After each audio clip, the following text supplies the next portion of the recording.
Olá, hoje eu vou falar um pouquinho sobre elementos de gestão na produção rural. O meu grupo ele é composto pelo Daniel Correia, o Daniel Henrique, eu sou a Karine, a Sabrina Teodoro e o Emerson Gabriel. Eu vou começar falando um pouco sobre o contexto histórico, que a partir da década de 1970 ocorreram várias transformações progressistas na sociedade, como a competição global, a fragmentação e pulverização de mercado e a recomposição de escala de produção. Na década de 1990, a agropecuária começou a ficar mais próxima e mais ligada às agroindústrias, como uma forma de voltar sua produção para o mercado externo, né? Fazer as exportações, desculpa. E a redução de custos de produção em busca por faturamento fazem parte desse novo modelo de mercado que começa a partir de 1990, que se busca uma maior renda líquida e diminuir ao máximo os custos de produção. As propriedades tecnificadas desde então vêm aumentando e aí ocorrem as formações dos grandes complexos industriais. Bom, eu vou falar agora do painel da produção rural no Brasil. O Brasil, segundo o IBGE, ele tem 4,9 milhões de propriedades rurais, sendo que 64% dessas 4,9 milhões são de pouca utilização de tecnologia. E a maioria delas são propriedades familiares, empresas e empreendimento rural moderno. Muitos dos produtores dessas famílias, enfim, muitos deles ainda apresentam uma certa resistência à tecnificação. E dentre vários pontos abordados, o principal é em relação a uma consequência que vem da década de 1990, que é em relação ao protecionismo estatal. Entretanto, essa situação vem sendo mudada gradativamente. Bom, também outro ponto que é muito abordado nesse quesito é a dificuldade de comunicação. Visto que muitas técnicas modernas, elas não se aplicam à realidade do pequeno produtor. E às vezes não são compreendidos e aí, por esse motivo, não são utilizados. Na maioria das vezes, os recursos do próprio produtor, eles são muito escassos, sendo necessária a utilização de recursos institucionais, que hoje tem sido feito pelos bancos, né? Pelos cooperativos também, mas principalmente tem sido feito pelo Banco do Brasil, que é uma forma do governo subsidiar a agropecuária. Porém, os pequenos produtores, eles são excluídos desse sistema de financiamento. E pois a maioria do recurso desses sistemas, eles são dirigidos para os grandes produtores e para a exportação. Bom, para diminuir essa desigualdade, foi criado o PRONAF, que é o Programa Nacional de Fortalecimento da Agricultura Familiar. E ele tem sido uma alternativa para os pequenos produtores, né? Pois esse tipo de programa, eles visam apoiar a agricultura de pequeno porte no começo, né, do processo produtivo e também a fonte de renda. Só que mesmo com o PRONAF,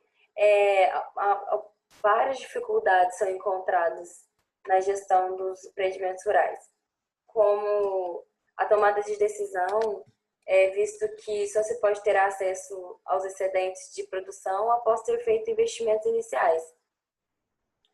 Ao contrário dos setores industriais, né, que a gente sabe que a decisão tem efeito imediato.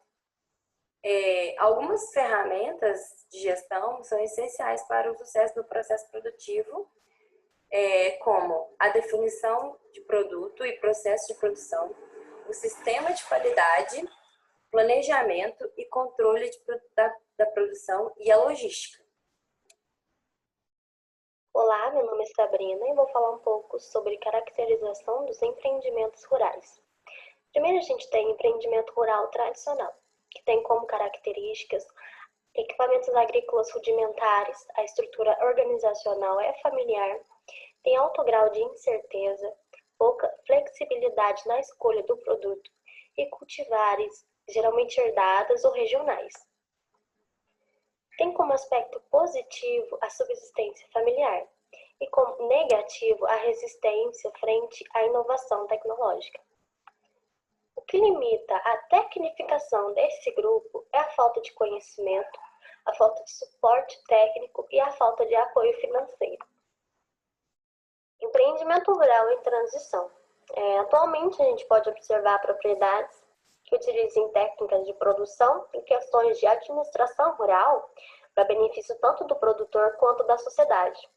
Mas nada adianta o uso dessas técnicas junto com a tecnologia se a propriedade não tiver capacidade de produção. Para obter competitividade e permanência no mercado, é preciso que esses produtores busquem a aproximação dos mercados consumidores, né? Como é o caso do empreendimento em transição. Censos do IBGE demonstram que não é possível medir o desempenho econômico de uma propriedade baseada no seu tamanho, pois propriedades rurais, mesmo tendo áreas menores, podem ser mais competitivas e terem um melhor desempenho econômico do que propriedades patronais. Isso se dá pelo conceito de eficiência econômica, que é medido pela renda gerada por unidade diária e não pelo tamanho físico da propriedade.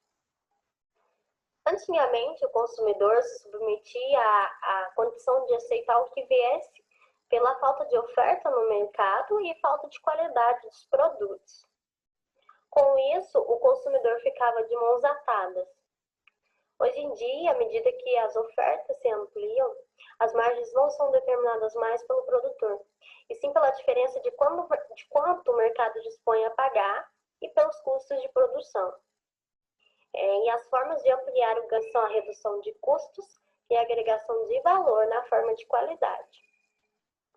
Portanto, o empreendimento rural em transição se destaca pelas maiores condições de negociação, por contarem com a disponibilidade de recursos financeiros e pela minimização de prejuízos e maximização de lucros. O ponto negativo é que, mesmo estando disposto a atender o mercado, ainda há muita falha no que se diz a prazo de entregas. Empreendimento rural moderno. É considerado um empreendimento que superou o período de transição e que está junto com o mercado, procurando sempre se adequar às modificações desse meio. Está sempre buscando equilíbrio entre aspectos de capacidade gerencial, adequação tecnológica e desempenho econômico. É um empreendimento que tem estabilidade e não padece mediante oscilações.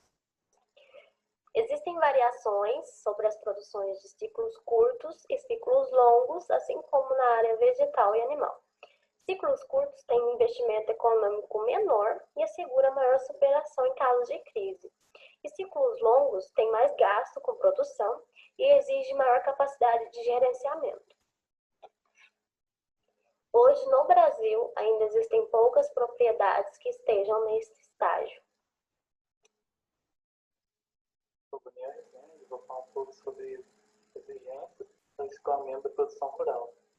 A produção da pecuária, em sua maioria, é destinada para consumo interno e exportação e também, geralmente, para a agroindústria. E diferentes empreendimentos podem ter maior ou menor dificuldade para o escoamento da produção. E pecuárias podem se associar formando cooperativas ou associações para reduzir e eliminar essa dificuldade. Vou falar um pouco sobre as exigências da agroindústria. Geralmente, essas empresas de agroindústria são exigidas dos consumidores a cobrança sempre maior. Assim, as empresas buscam adquirir produtos ou matéria-prima de qualidade para correr beneficiamento e colocar os produtos na prateleira, onde o produtor pode ser penalizado por não comercializar seus produtos caso a empresa detecte alguma contaminação ou baixa qualidade. O produtor deve respeitar a oferta dos produtos, podendo, sim, ocorrer a quebra de contrato, que geralmente ocorre quando o produtor, cooperativa ou associação não fornece uma quantidade pré-estipulada para a empresa onde o produtor é desvinculado. Os tipos de produtos que as agroindústrias beneficiam podem influenciar nos custos de produção e qualidade, pois a constância do fornecimento pelo produtor é um fator decisivo. Produtividade genética, variação de matérias-primas, aplicação de tecnologias adotadas pelo produtor e a parceria produtiva. São fatores decisivos. Agora, com relação a exigências de canais de distribuição, esses canais de distribuição são redes de atacados e grandes distribuidores de produtos agroalimentares que distribuem os produtos advindos do campo ou já industrializados para o consumidor final, além de vender produtos diversificados como cereais, espiga e outros diversos produtos, até mesmo quando produtos in natura, como verduras, legumes, entre outros. Essas empresas trabalham com linhas de produtos tanto convencionais quanto diferenciados, como no caso de gôndolas de supermercado que vendem produtos orgânicos, agroecológicos ou enriquecidos, devidamente com certificado de produção. Sobre a adequação do produtor rural às exigências.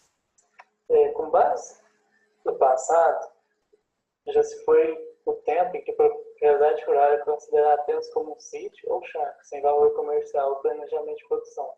Nos dias de hoje, as propriedades rurais são tratadas como empresas. E como toda empresa deve ter todo o seu planejamento gerencial e de produção e ter uma parceria com outra empresa, buscando assim uma inserção e permanência no mercado, além do crescimento, e trabalhando com produtos de qualidade e de preço acessível. Porque o mercado é exigente, tanto para as agroindústrias quanto os distribuidores, que exigem cada vez mais do produtor. Para que todos os fatores operem eficientemente, além de tecnologia e forma de planejamento e organização, deve-se trabalhar com gestão do empreendimento. Agora, vamos falar um pouco sobre estratégias para empreendimentos rurais. Essas estratégias estão vinculadas basicamente ao porte do produtor e à escala de produção. E essa escala é um dos fatores determinantes para efetuar o escoamento da produção. Com relação às estratégias para empreendimentos rurais de pequeno porte, primeiro deve-se fazer um levantamento da propriedade para avaliar onde o produtor está inserido, a capacidade de investimento e a demanda da região. Após tudo isso, o projeto deve ser formado por uma base de 3 fatores, sendo eles recursos disponíveis, vocação do produtor e condições do mercado. Eu vou começar a falar um pouco sobre as ações coletivas. A ação coletiva é uma iniciativa conjunta onde todos os membros são responsáveis pelos resultados, como também dividem os lucros gerados de forma igualitária. É comum dividir-se em grupos designados para atividades distintas. Todavia, os integrantes representam o interesse do grupo como um todo, podendo ser classificados de diferentes formas, sendo elas parceria, polo, associativismo e cooperativismo. Com relação à parceria, ela é uma relação onde ambos os lados se beneficiam. Deve ser firmada a partir de um contrato formal, entretanto, muitos são feitos de maneira informal. Os recursos a serem investidos são aplicados, porém nenhum dos dois lados paga de imediato, o pagamento é descontado dos resultados obtidos. Ambos investem da melhor forma que podem, e o que é arrecadado é distribuído entre os parceiros de forma condizente com sua aplicação. A parceria visa diminuir os custos dos insumos pela compra de um volume maior. Quando bem organizado, pode ajudar a viabilizar uma pequena atividade. O polo de produtores é uma estrutura de organização que visa conseguir mais espaço no mercado, tornando-os mais competitivos em relação a outros. Porém, a infraestrutura de administração é própria. É uma estrutura relativamente frágil, firmada nas relações de confiança dos integrantes do grupo, preferindo que um membro melhor articulado seja intermediário das relações de venda da produção. Vou falar agora um pouco para vocês sobre o cooperativismo.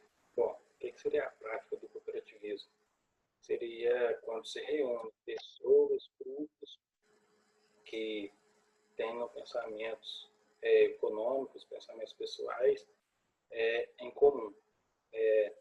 Essa prática ela tem a função de fazer com que todos os envolvidos nessa cooperativa tenham menor custo na aquisição de produtos, pois, como é uma cooperativa, a aquisição de produtos vai ser feita para a propriedade de mais uma pessoa, ou seja, será feita a compra em uma quantia maior e o preço, consequentemente, seria menor para o produtor, para a pessoa que está comprando esse produto. Bom, a prática do associativismo, ela é semelhante à prática do cooperativismo. A prática do associativismo, ela consiste em reunir pessoas que têm um interesse em comum também e lutar por esse interesse. Além de pessoas também, podem participar grupos, podem participar empresas dessas associações.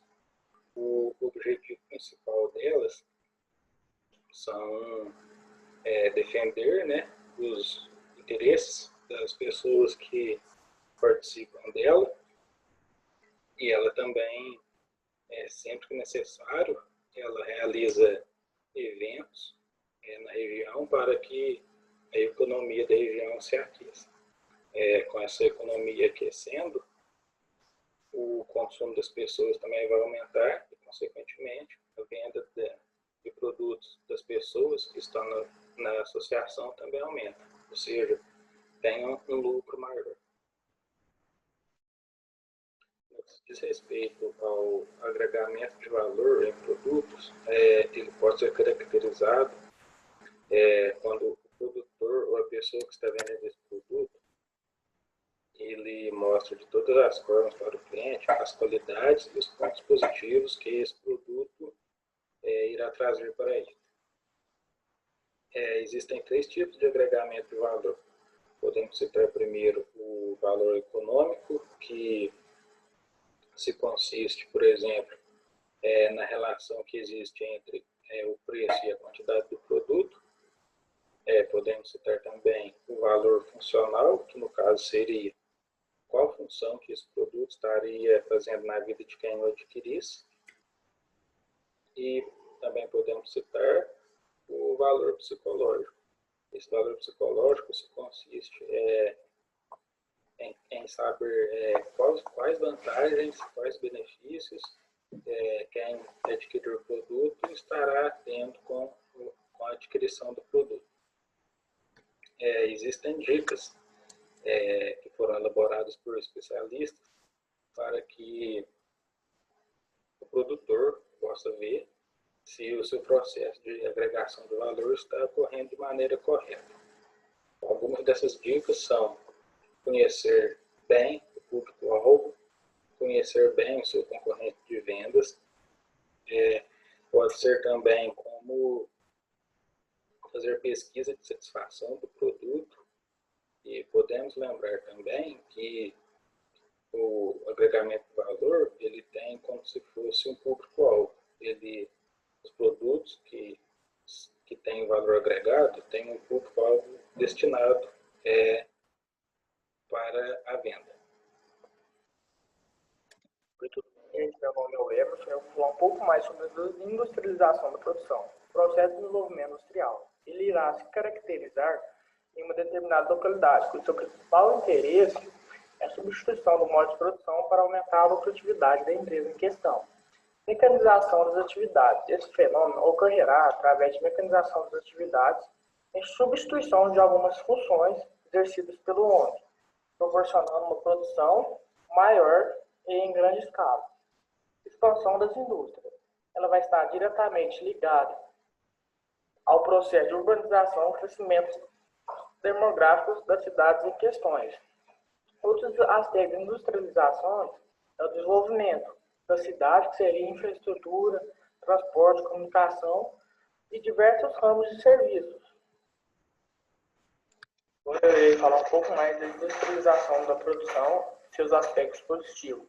O Brasil deixou de ser independente das exportações de produções agrícolas, ou seja, hoje a gente é autossuficiente. O salário das indústrias, com o tempo, ficaram mais atrativos do que no campo. industrialização gerou renda, aumentou o consumo e impulsionou o crescimento da economia brasileira. Portanto, que o que está segurando o país hoje, a gente pode dizer que é os cultivos nas nossas áreas. Os preços dos produtos industrializados passam a ficar mais baratos para os consumidores brasileiros. Vou falar um pouco mais sobre os aspectos negativos. Aumentou o êxodo rural. E com isso, criou uma alta concentração de população nas grandes cidades. Isso gerou problemas sociais, falta de moradia, falta de saneamento básico, aumentando a violência, entre outros. E aumentou também o nível de poluição do ar gerado pelas indústrias. Mas principalmente no século XX.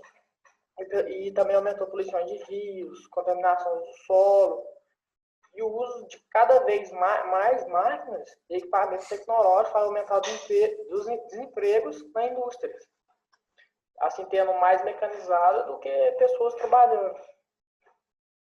E a estratégia de crescimento rural de grande porte, ela se dividirá em duas estratégias de produção principais. A estratégia de redução de custos. Ela vem característica na escala de produção. Ela vem ser competitiva com a redução dos custos médios do produto com o mercado, com isso ganhando tempo e ganhando mercado e preço. A estratégia, que seria diversificação de atividades, ela vem buscando que essa empresa não seja de dedicação exclusiva apenas de um produto principal, tendo vários produtos principais, o empreendimento seja flexível, sempre conseguindo agregar mais produtos e reduzindo os riscos.